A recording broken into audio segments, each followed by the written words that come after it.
Hi friends, welcome to the UPSC PCS forum. आज हम ecology और इकोसिस्टम के नेक्स्ट क्वेश्चन यानी 25 नंबर क्वेश्चन से देखेंगे। इसके पहले मैं आपको बोलूँगी प्लीज़ फ्रेंड्स, अगर आपने चैनल को शेयर एंड सब्सक्राइब नहीं किया है तो चैनल को ज़रूर शेयर एंड सब्सक्राइब करें। कमेंट सेक्शन में बताना ना भूले वीडियो कैसा लगा आपको। साथ ही साथ आप हमारे Telegram channel UPSC PCS forum को भी ज्वाइन कर सकते हैं। वहाँ पे द हिंदू और इंडियन एक्सप्रेस के इंपॉर्टेंट न्यूज़ आर्टिकल्स शेयर किए जाते हैं। स्टार्ट करते हैं 25 नंबर क्वेश्चन से। And the question is which of the following species is a pioneer species. Pioneer species किसको कहते हैं? तो पिछले क्लास में हमने पढ़ा था कि जैसे ही सक्सेशन स्टार्ट होता है और कोई न्यू एरिया पे सक्सेशन स्टार्ट मतलब प्राइमरी सक्सेशन होता है। प्राइमरी सक्सेशन मतलब सक्सेशन वहाँ पे स्टार्ट होता है कहाँ पे? न्यू एरिया रहता है जो बैरन और रॉकी रीजन रहता है। बैरन और रॉकी रीजन रहता है। तो वहाँ पे जो भी फर्स्ट माइक्रो ऑर्गेनिजम्स आते हैं जो कि स्टार्ट करते हैं किस चीज़ को?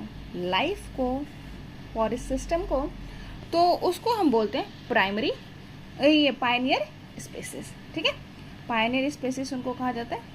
तो यहाँ पर हो जाएगा लाइकन्स। हमने देखा था कि पिछले क्लास में लाइकन ही होते हैं, मॉसेस और लाइकन होते हैं जो वहाँ पे स्टार्ट करते हैं किस चीज़ को? सक्सेशन के प्रोसेस को स्टार्ट करते हैं। एक बार एक्सप्लेनेशन भी अगर देखिए तो एक्सप्लेनेशन क्या कहता है? Among the given options, lichen is a pioneer species that arrive first in a newly created environment. तो प्राइमरी स्पेसिस किसको कहते हैं? पायनियर स्पेसिस किसको कहते हैं? पायनियर स्पेसिस वो स्पेसिस होता है जो सबसे पहले अराइव होता है कोई भी न्यूली क्रिएटेड इन्वायरमेंट पे, और कोई भी बैरन रॉकी रीजन पे जैसे ही सक्सेशन स्टार्ट होता है वहाँ पे जो फर्स्ट स्पेसिस होता है उसको हम पायनियर स्पेसिस कहते हैं। फंजाई और लाइकन जो होता है वो मोस्ट कॉमन पायनियर स्पेसिस होता है प्राइमरी सक्सेशन में। They have the ability to break down the minerals to form soil and subsequently develop organic matter. 26 number question देखते हैं। And the question is which of the following statement most appropriately defines a biosphere. तो इनमें हमें बताना है कि कौन सा जो क्वेश्चन है वो मोस्ट अप्रोप्रिएटली डिफाइन करता है बायोस्फीयर को। तो पहले है a zone of mixing of all species on earth and having life, a zone of intermixing of living and non-living organisms wherein human habitation exists, biozones of humans and animals which consist of living organisms, and the fourth is zone of contact between land, water and air where life exists on earth। तो हमें यहाँ बताना है कि कौन सा जो है वो appropriately define करता है बायोस्फीयर को। तो बायोस्फीयर एक्चुअली क्या होता है? वो होता है zone of contact land between air, water and land. जैसे कि अगर आपको यहाँ पे दिखाऊँ मैं, तो यहाँ पर ये लैंड हो गया, ये वाटर हो गया, ये एयर हो गया, और ये हमारा बायोस्फीयर वाला रीजन हो गया। ठीक है, ऑप्शन नंबर डी हो जाएगा right answer. Zone of contact between land, air and water where life exist on earth, उसको हम बोलते हैं biosphere. The biosphere is made up of 3 parts called as. Land पे जो बायोस्फीयर अकर्स लाइफ अकर्स होती है लैंड, उसको हम लैंड के किस पोर्शन पे लाइफ अकर? लिथोस्फीयर पार्ट पे।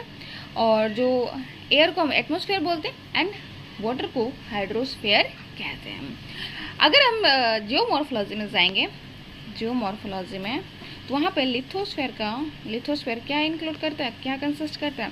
तो आपको पता है कि जो लिथोस्फीयर जो अर्थ का लेयर है, इंटीरियर अगर लेयर की बात की जाए तो वो है क्रस्ट, मेंटल एंड कोर।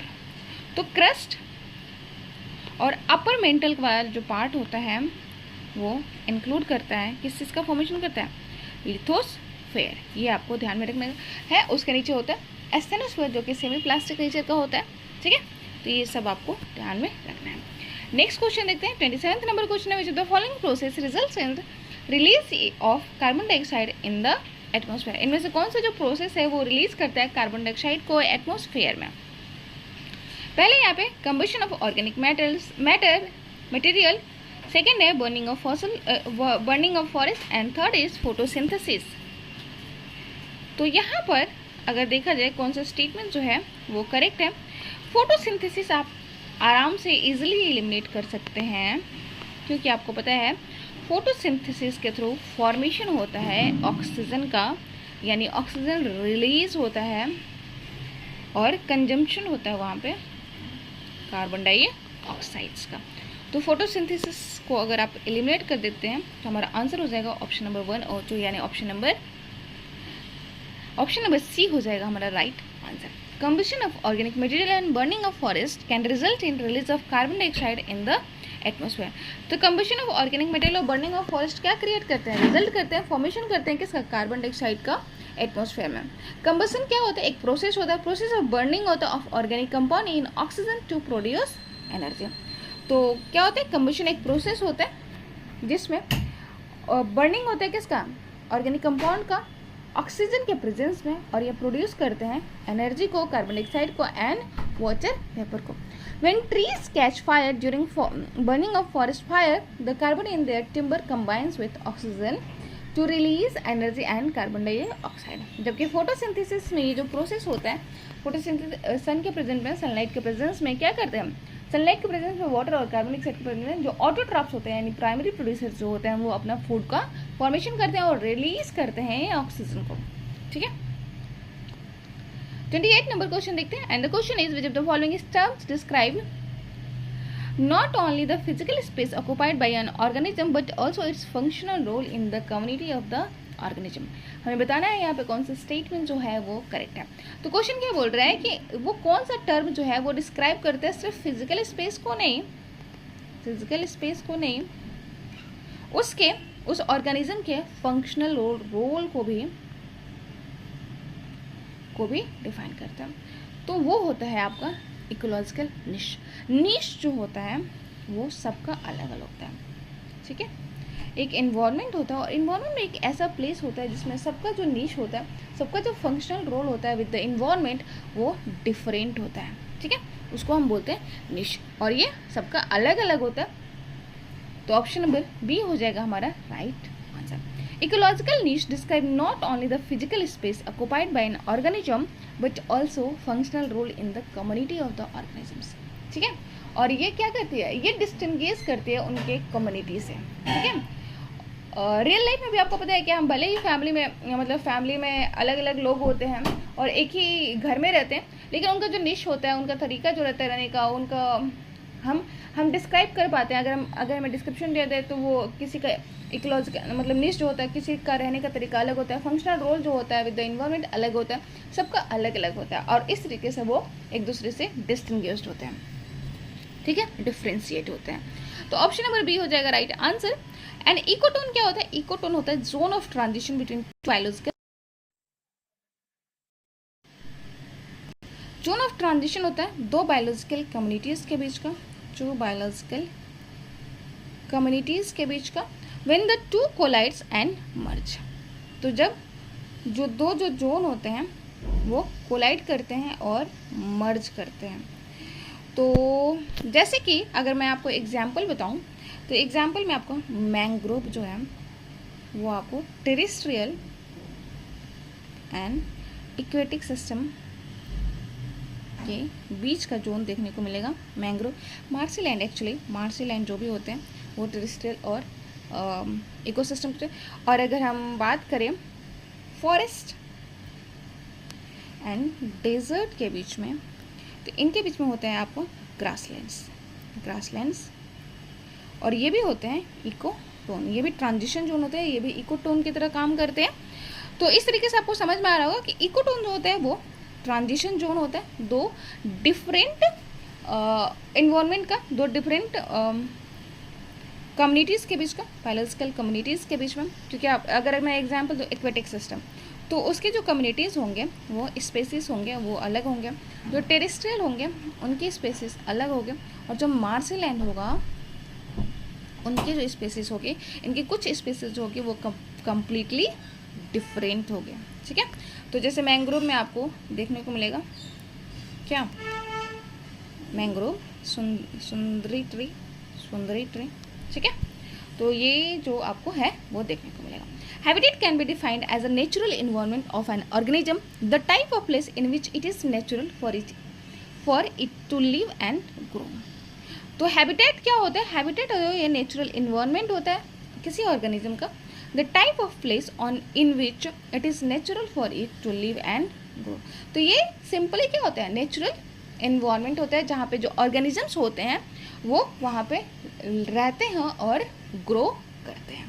ठीक है, नेक्स्ट क्वेश्चन देखते हैं। 29 नंबर क्वेश्चन है, which of the following add carbon dioxide to the carbon cycle on the planet earth. तो यहाँ पे हमें 29 नंबर क्वेश्चन बताना है कि इनमें से कौन सा जो है वो कार्बन डाइऑक्साइड ऐड करता है carbon cycle of the earth में। तो यहाँ पे है volcanic action, respiration, photosynthesis, decay of organic matter. मैंने अभी जस्ट डिस्कस किया था कि फोटोसिंथेसिस जो है वो कार्बन डाइऑक्साइड को ऐड नहीं करता है। Volcanic action, respiration and decay of organism जो होता है वो ऐड करते हैं कार्बन डाइऑक्साइड को इन्वायरमेंट में। ऑप्शन नंबर सी हो जाएगा right answer. Volcanic action, respiration and decay of organic matter add करता है कार्बन डाइऑक्साइड को कार्बन साइकिल में on the planet of the earth, जबकि फोटोसिंथेसिस जो होता है वो कार्बन डाइऑक्साइड को यूज़ करते हैं in the presence of sunlight and form करते हैं ऑक्सीजन को, और वो अपने फूड को भी प्रोड्यूस करते हैं। ठीक है, और ये जो प्रोसेस होता है वो ऐड नहीं करता है। 30 नंबर क्वेश्चन देखते हैं, which among the given statement is are incorrect about nitrification. इनमें से कौन सा स्टेटमेंट जो है वो नाइट्रिफिकेशन के रिगार्डिंग गलत है। नाइट्रिफिकेशन जो होता है एक प्रोसेस होता है used for converting the nitrogen available in the atmosphere into usable nitrate. In the process of nitrification the second step is oxidation of nitrite to nitrate. हमें बताना है कौन सा स्टेटमेंट जो है वो इनकरेक्ट है रिगार्डिंग द नाइट्रिफिकेशन। तो यहाँ पे कोई स्टेटमेंट जो है वो इनकरेक्ट नहीं है, दोनों स्टेटमेंट करेक्ट है। नाइट्रिफिकेशन एक प्रोसेस होता है जिसमें जो कन्वर्ट करते हैं नाइट्रोजन जो अवेलेबल होते हैं एटमॉस्फेयर में जो नाइट्रोजन अवेलेबल होते हैं उसको कन्वर्ट करता है नाइट्रेट्स में कन्वर्ट करता है जो नाइट्रोजन अवेलेबल होते हैं एटमॉस्फेयर में। तो पहला तो बिल्कुल सही है। सेकेंड स्टेटमेंट देखें, एक्चुअली सेकेंड स्टेप नहीं कहेंगे। इस प्रोसेस ऑफ नाइट्रिफिकेशन में क्या होता है कि जो ऑक्सीडेशन होता है नाइट्राइट का वो नाइट्रेट में कन्वर्ट हो जाता है। जैसे ही नाइट्रिफिकेशन होता है तो उसके सेकेंड स्टेप जो होता है उसमें नाइट्राइट जो है वो नाइट्रेट में कन्वर्ट होता है। तो दोनों ही स्टेटमेंट हमारे यहाँ पे करेक्ट हो जाते हैं। ऑप्शन नंबर डी हो जाएगा राइट आंसर। नाइदर 1 और neither 2 is the incorrect statement. Nitrification is a process used for converting the nitrogen available in the atmosphere into usable nitrates. तो नाइट्रिफिकेशन ऐसा प्रोसेस होता है जो कि मतलब क्या होता है ना, इसका मतलब क्या होगा कि जो नाइट्रोजन अवेलेबल होता है एटमॉस्फेयर में वो डायरेक्टली यूजेबल नहीं होता है प्लांट्स के द्वारा, ठीक है, और ऑर्गेनिजम्स के द्वारा। तो वो पहले कन्वर्ट होता है नाइट्रेट्स में, और बाय दिस प्रोसेस अमोनिया जो होता है nitrogen available in the atmosphere convert होता है नाइट्राइट में, देन नाइट्रेट में, नाइट्राइट से नाइट्रेट में कन्वर्ट होता है। मतलब जो नाइट्रिफिकेशन का जो प्रोसेस होता है उसमें सबसे पहले अमोनिया जो होता है कन्वर्ट होता है किसमें, नाइट्रेट में। फिर नाइट्रीफाइंग जो बैक्टीरिया होती है उसको कन्वर्ट करती है। एक सेकेंड, आप अगर कंफ्यूज हो रहे हैं तो अमोनिया नाइट्राइट में उसके बाद ये नाइट्रेट में कन्वर्ट होता है जो कि यूजेबल होता है प्लांट्स के द्वारा, ठीक है। तो ध्यान रखेंगे पहले अमोनिया जो अवेलेबल होता है हमारे एटमॉस्फेयर में या कहीं पे भी जो अमोनिया जो अवेलेबल होता है वो कन्वर्ट होता है पहले नाइट्राइट में, देन नाइट्रेट में, और नाइट्रेट का जो यूज़ होता है वो प्लांट्स के द्वारा किया जाता है। डायरेक्ट जो है नाइट्रोजन का यूज़ नहीं कर पाते प्लांट्स, ये भी आपको ध्यान में रखना है, ठीक है। And the second step nitrites is oxidise to nitrate, ठीक है। और फिर क्या होता है, सेकेंड स्टेप क्या होता है कि फिर नाइट्राइट जो है ऑक्सीडाइड जो होता है नाइट्रेट हो, ठीक है। 31 नंबर क्वेश्चन देखते हैं। Question is which of the following is are the natural process involve in the nitrogen fixation.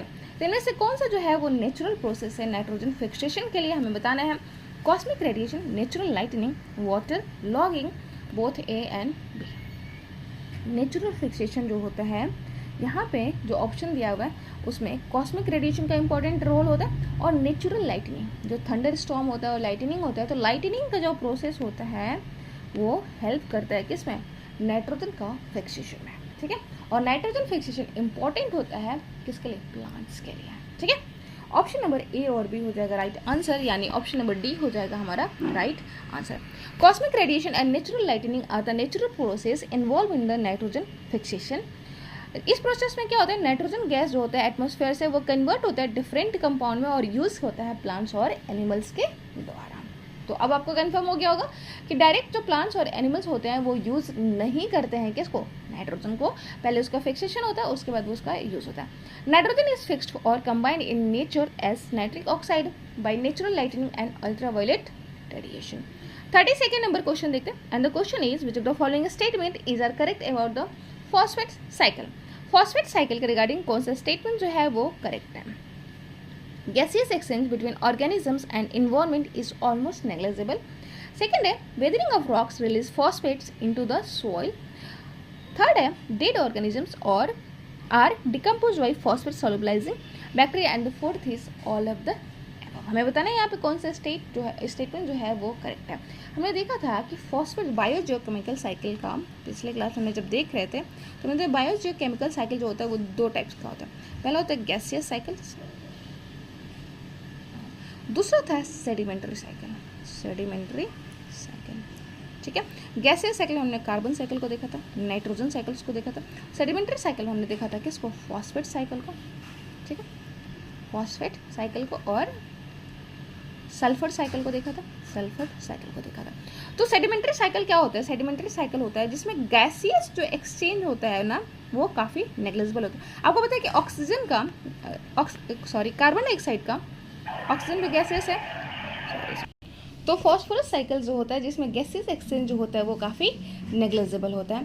Second अगर देखें तो वेदरिंग ऑफ रॉक का इसमें बहुत इंपॉर्टेंट रोल होता है फॉस्फेट को रिलीज करने में इनटू द सॉइल, तो ये भी बिल्कुल सही बात है। सेडिमेंट्री साइकिल है तो ऑब्वियसली यहाँ पर रॉक्स का क्या होगा? फ्रैगमेंटेशन होगा।